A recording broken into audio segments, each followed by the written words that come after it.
What's going on, rock stars? Welcome back to another episode of the 1% Life Show. I'm your host, peak performance coach and trainer, Joni Dillon. Man, what day is it? Happy Thursday. Happy Thursday. Hope you're having an incredible week this week. And I wanted to talk to you about, so as you know, I've been, or you may or may not know, I've been participating in and helping to facilitate my partner's NLP Master Practitioner training, which is actually where we met in the practitioner training. And we also did the master prac together as well about 5 years ago. And so I've been here in Montana. We have clients who are currently doing this first 6 or 7 days online, and they're flying in from all over the world to finish out the last half of it. And so NLP's been on my mind. I mean, it's on my mind every day. It's what I do. It's how I get the results that I get with my clients, is I help, or a big portion of it is that I help them. And if you don't know what NLP actually means, it's neuro-linguistic programming, NLP, neuro-linguistic programming. And I like to call it the study of excellence, right? And so it's how we do what we do and how we get the results that we get. And if you look at the results that you have and you're not happy with them, well, what neuro-linguistic programming helps you to do by looking at the language that you speak and the neurology that's firing and wiring and happening in your body, including the strategies that you have and how you get to the outcomes that you have. So NLP addresses all of that. It's one big body of study. And today what I wanted to talk to you about is the 5 principles of success, the 5 principles of success from an NLP model of the world, okay? So if you're listening to us live on Facebook, let us know, first of all, where you're tuning in from, where in the world, and if you're listening to us live or the replay. And if it's your first time listening, welcome into the show. We always want to know that as well. So Rockstars, why is this important to know the principles for success? I believe it's important because far too many people flounder. They flounder. Like, I know I'm meant to be successful. I know that I'm meant to achieve more, but they have zero clue on how to achieve more. And that really impacts their results, right? Because if you don't know how to achieve more, then how do you go after more and get more? Maybe this is making sense to you. So the first principle of success, because many of you have heard me say this before, the conscious part of your mind, your conscious mind is that part of your mind that is the goal setter. It's that part of your mind that actually consciously, intentionally writes out your goals, declares them out to the universe, and it's consciously put out into the world. That's your conscious mind. Yet that's not the part of your mind that actually gets the results and the outcomes that you desire in your life. It's actually your unconscious mind, or many of you have heard it called your subconscious. And so it's your subconscious mind. In fact, your subconscious mind dictates 95% of your life. And most people operate out of addressing their conscious mind and conscious behaviors, as opposed to that part of the mind that actually controls everything in their life, which is your subconscious mind. I might have to turn the AC on, and unfortunately in a moment, because the dogs are panting, and I wanted to help with the noise, but if I get up, that's why, for a hot second. So your unconscious mind is actually that part of your mind that's the goal getter. And are you working with and commanding your unconscious mind on where to go? See, what the number one principle, I should say, not the number one, but the principle number one is know your outcome. Know your outcome. And most people don't know what they want. They have no clue on what they actually want in their life, what they want in their career, maybe what they want in their health, what they want in their relationships. So contextually speaking, if we're speaking specifically about career, what is it that you want? Do you know that? And if you don't know that, your unconscious mind's just simply like, I don't know what the heck you want me to do. And that's the part of your mind that actually is responsible for you getting the results that you desire. You're starting to see how this is a problem, right? So you have to give your unconscious mind clarity.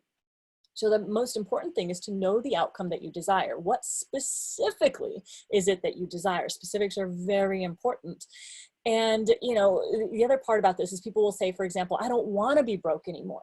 Well, first of all, the unconscious mind negates negatives, right? It just cancels them out. It doesn't even process them. So what you're saying is you want to be broke, but you're not actually saying what specifically you want. Do you want to make a certain amount of income? Do you want to have a certain amount of wealth acquired, and in what areas, et cetera, or what different verticals, et cetera, right? What do you want your portfolio to look like? What specifically do you want to achieve in that area of wealth, as opposed to just focusing on not wanting to be broke or not be in the financial situation that you may or may not be in?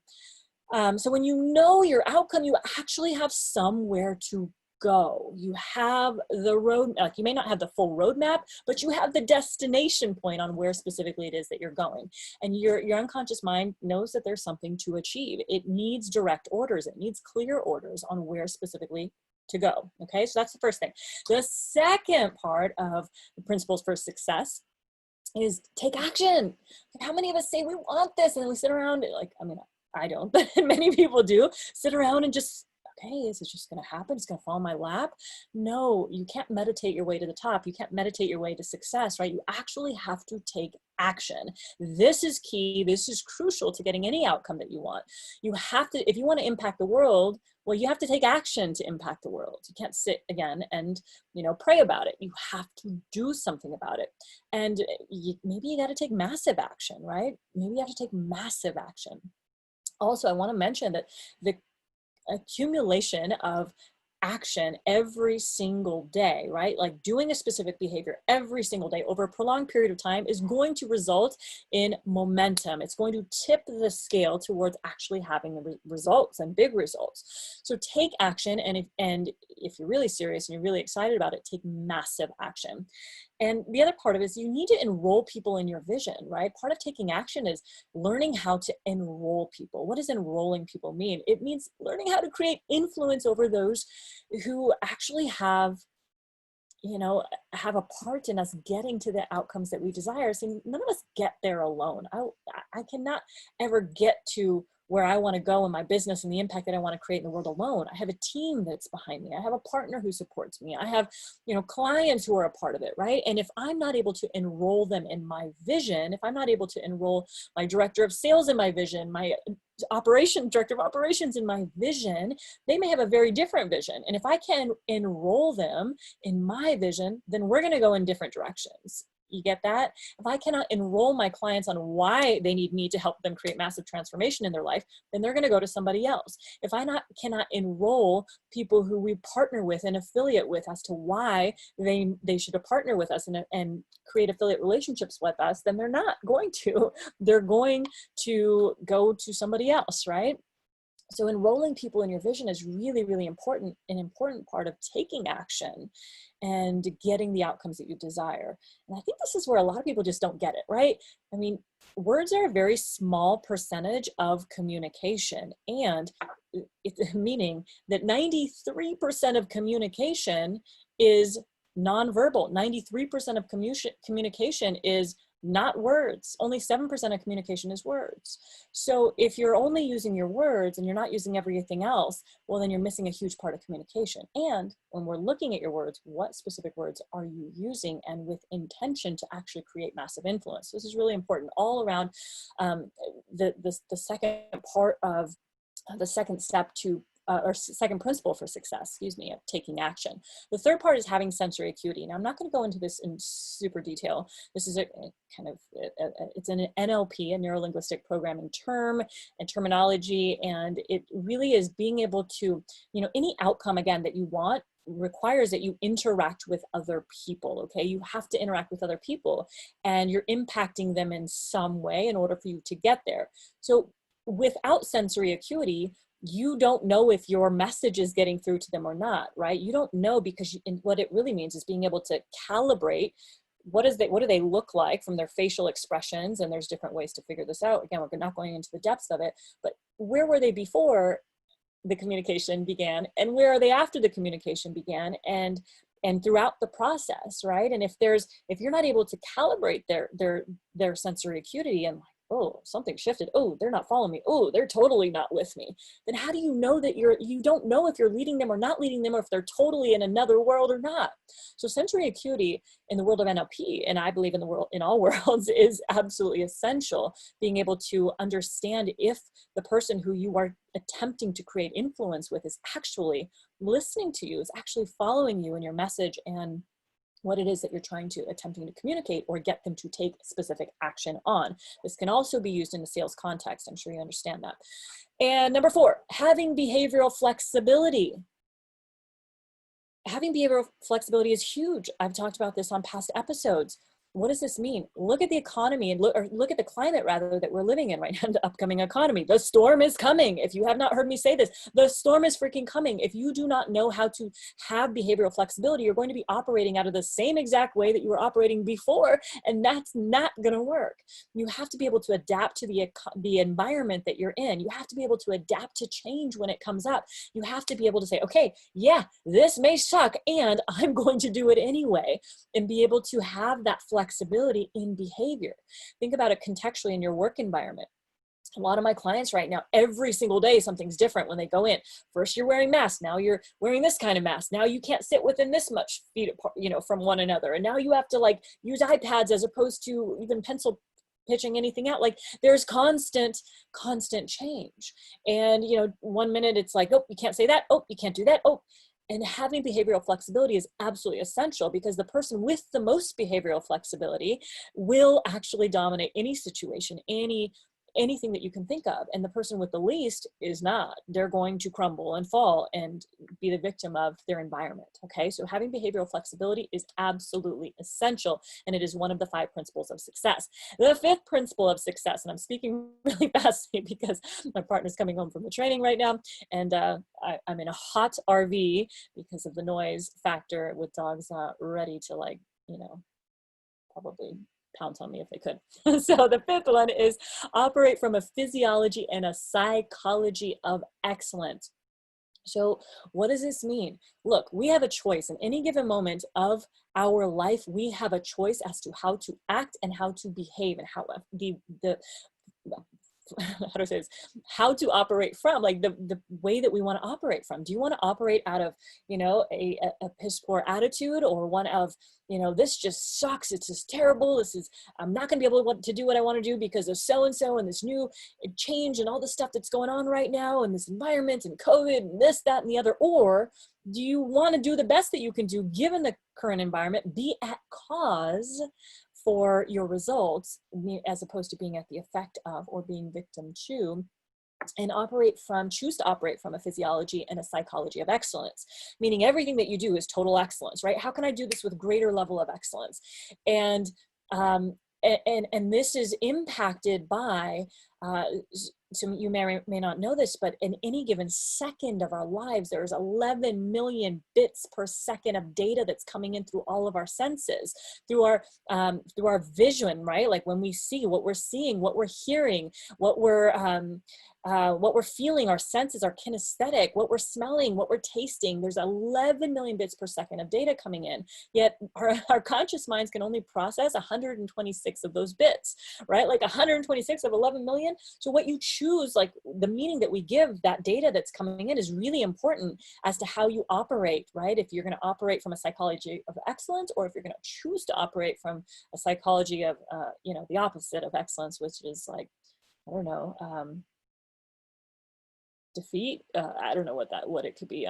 Just crap, right? So you get to choose how you want to operate, and it's how you're making sense of this data that's coming in and the meaning that you're giving that data, and then understanding when you're giving it a certain meaning and saying, well, I actually could choose to see this differently. I may have seen it this way, but is that the truth? What if I could choose to believe something different about that? What if I could choose to have a different story that could help support me and give me greater empowerment towards where I'm going and towards the outcome, or simply the activity that you're doing in that moment, whether it's in a sales presentation, whether it's in a conversation with somebody and you're looking for a specific outcome and you're reading their face and they're like, oh my God, you're making meaning of it. You're like, oh, they're totally pissed at me right now, and I'm going to get triggered in this moment and just start yelling. You could choose to do that. Or you could say, I'm going to choose to operate from a physiology of excellence, right? Meaning like your body, like choose my state. I'm owning it right now. I'm choosing how to be in this moment. And a psychology of excellence, meaning I'm focused on the outcome that I desire, despite what's going on in my environment, despite how this individual is showing up to me right now. I'm choosing to not create meaning, to actually focus on where I want to lead them to, right? So your focus matters, right? What you're focused on. Are you focused on where you want to go? Or are you focused on the problems, the situations, and the circumstances that maybe aren't like you want them to be in the current moment or the current period of time? You can always change your circumstances by changing your focus. And this is what not a lot of people actually understand. I'll give you an example. I was talking to one of my clients a couple days ago, and she was so focused on how these clients were showing up to her. None of them want to set appointments. None of them want to, they don't even show up for their appointments. Of course they don't. That's where your focus is. If your focus is on the fact that they're not showing up for their appointments, they don't even make appointments, and that, everything that your company's teaching you right now is totally wrong and it's not how to set up, well, guess what? Nothing is going to work for you. It's absolutely not going to work. You have to shift your focus. And when you shift your focus, your physiology shifts as well. I hope you get that, right? When you're focused on what you want and the fact that this is happening, this is easy, they're booking their appointments, they're keeping their appointments, I can actually help take them to their, to a better life. I can help them transition out of their problem into the solution. Your focus has shifted, therefore your physiology, what your body is feeling, your state has shifted as well. And this is really crucial when it comes to operating out of a physiology, right? Your body of excellence, and a psychology, because your physiology directly impacts your psychology. How you feel impacts how you think, and how you think impacts how you feel, right? It's all interrelated.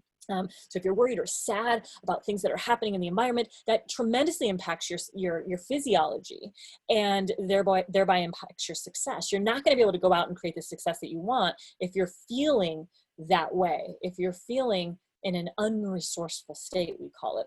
So rockstars, I want to just, let me go through those real quickly, briefly, in terms of what they are. Again, the 5 principles of success from an NLP, neuro-linguistic programming model, which is number 1, and I believe the only model to operate from. Again, these are just frames through which to see the world. You can choose to not, or you can choose to do, and you can choose to step into, right?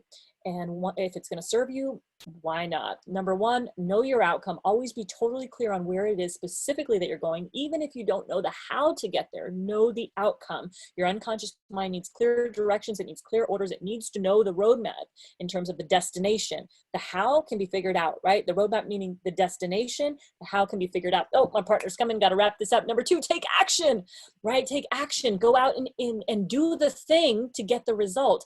Stop praying about it. Start doing the things. Start doing the behavior. Number 3, have sensory acuity, so that if people are listening to your message, or they're totally lost, if you're influencing them, or if you're not at all, because they're in their own world, in their own trance, and not even listening to you at all. Number 4, have behavioral flexibility, so that you can adapt and evolve to any environmental situation that's going on, or no matter who's coming at you with what, you can adapt and evolve and just change in the moment. And it's super easy because you have behavioral flexibility no matter what's happening. I have behavioral flexibility right now. I'm in a hot ass RV. I'm here. My partner just pulled up. I'm trying to get this done. I got to go barbecue. I got to get the dinner ready.